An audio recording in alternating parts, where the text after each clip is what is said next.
Hello, my writerly friends. I'm Victoria, author, editor, and the owner of Blue Pen. I've talked a lot in previous videos and blog posts about the different types of editing and how to differentiate between them and understand exactly what you're getting. But one of the major questions that authors still have is, okay, I understand the different types of editing, what they're called, the different names for them, but what do I need? What does my manuscript need? The process of determining the best type of editing for you is not as complicated as you might think. So today we're just going to run through very quickly how to go about determining which type of editing will most benefit your manuscript. Now, in a perfect world, every single author would get a full edit. At Blue Pen, a full edit includes a developmental edit for the high-level aspects, structure, pacing, plot, characterization. After the developmental, the author takes it back, goes through the feedback and makes their revisions, and then sends it back to us for a reread report. The reread is just another pass through the revised manuscript, a quick check and report. Hey, did the revisions hit all of the notes that we needed to hit?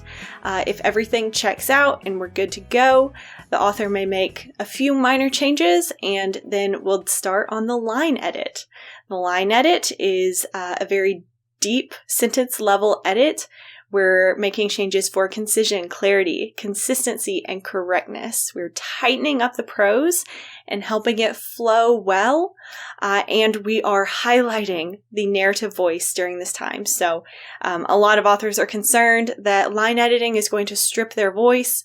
A good line edit will actually highlight your voice and help it shine through even more than it already does.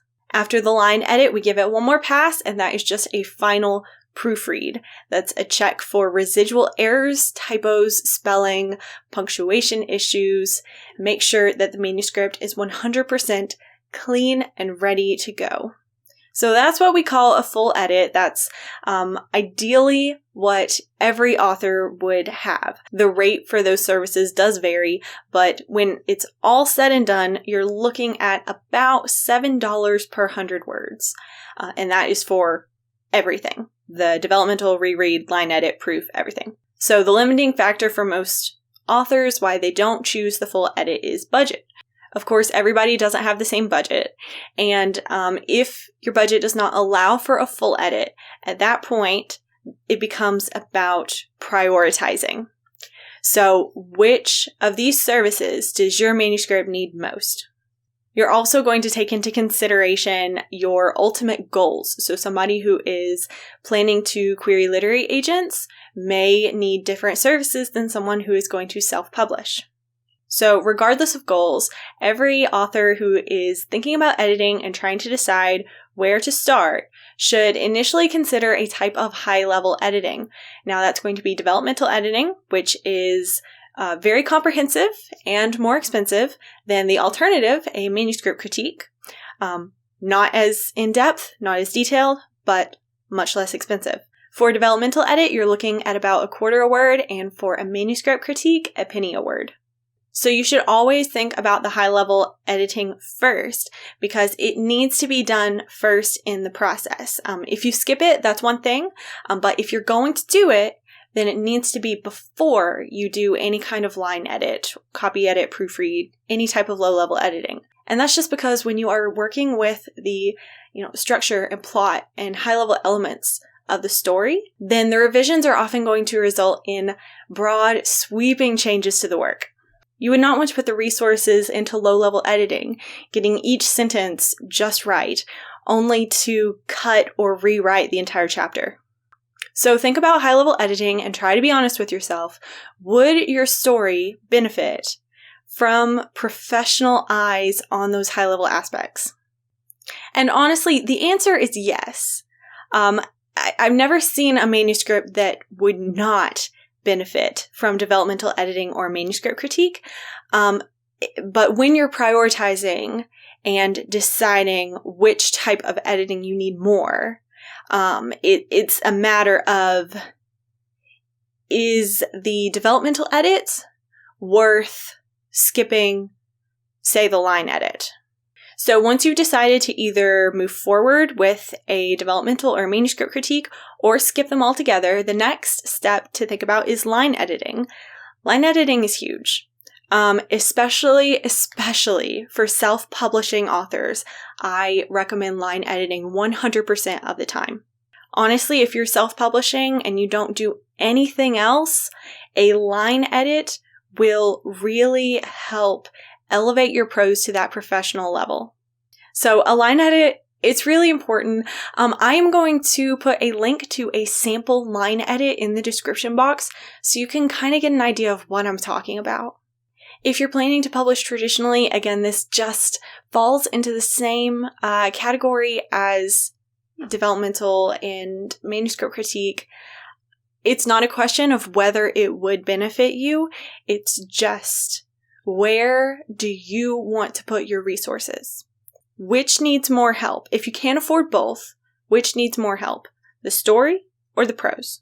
And this is a huge reason why I do offer that manuscript critique service, because it's so much more affordable and still gets you that really important feedback on the high-level elements.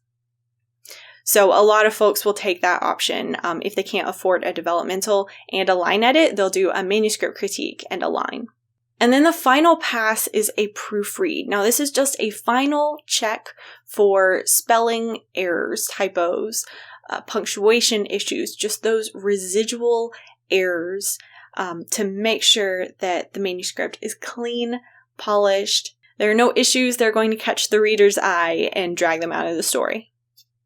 And of course, it looks very professional. Proofreading is the most important for self-publishing authors. It is really, really important to make sure that you don't have any of those glaring issues that look really unprofessional. Generally, authors who plan to publish traditionally can get away with skimping on this step. And that is if the author takes the time to proofread themselves. So, as the author, you're going to miss things when it comes to proofreading just because your brain tends to fill in what it knows should be there. So it's very difficult to proofread your own work.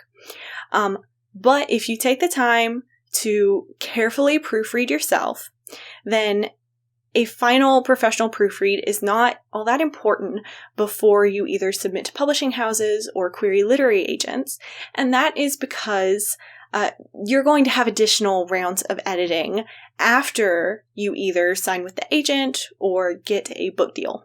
This is not the final copy that readers are going to see like it is for independent authors.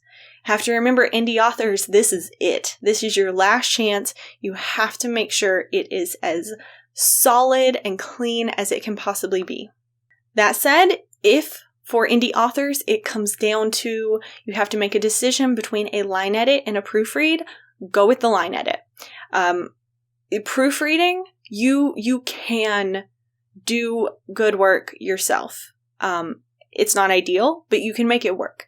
A line edit, you are really, really benefiting from that editor's experience and knowledge and skills and craft in a way that you're not with proofreading, because it is entirely mechanical. It's all technical and objective issues.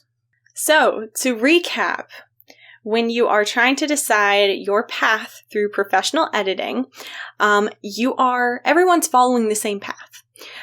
It's all goes in the same order, but some people skip steps in order to save money.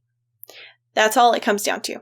So when you're looking at constructing your path and trying to decide which steps you're going to skip, the first thing to look at is a high-level type of editing, either developmental editing or manuscript critique. Also, I didn't mention, but some folks will do both, and I've had really, really high levels of success doing a manuscript critique.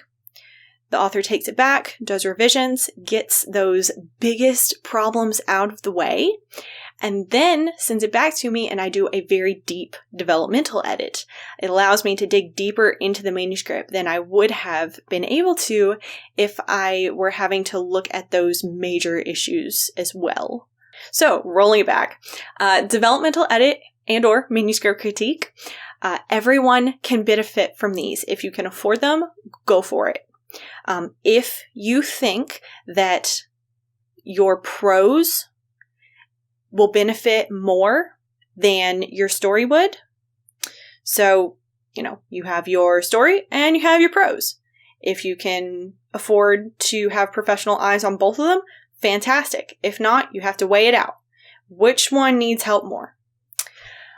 So once you've decided to either go for manuscript critique and or developmental editing or skip it, line editing. Important for everyone. If you are self-publishing, get a line edit. Your book and your readers will both thank you. And then after the line edit, consider proofreading. If you are self-publishing, really consider proofreading. If you're planning to publish traditionally and you need a spot to skimp, proofreading is a good service to cut. And that is it. Of course, if you're self-publishing, then you move on to interior layout and cover design, and that's all super exciting. If you are publishing traditionally, you get to write your query letter and submit tons and tons of emails, which is super, super fun. Everyone loves it. But no matter what path you take, you have a beautiful, professionally edited, polished, strong manuscript that is ready to take on the world, and that's what we're all looking for.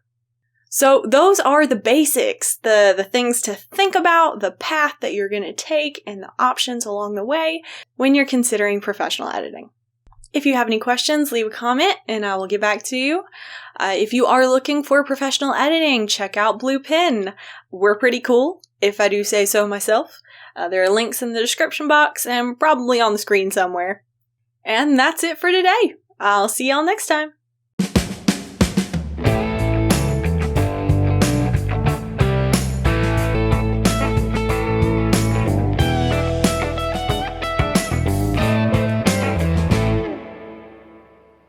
Rocket got me this mug. Not really. He doesn't have thumbs. He would drink this coffee if I gave it to him, but, I don't know what that would look like. I've never seen a husky on caffeine, and I do not think I want to.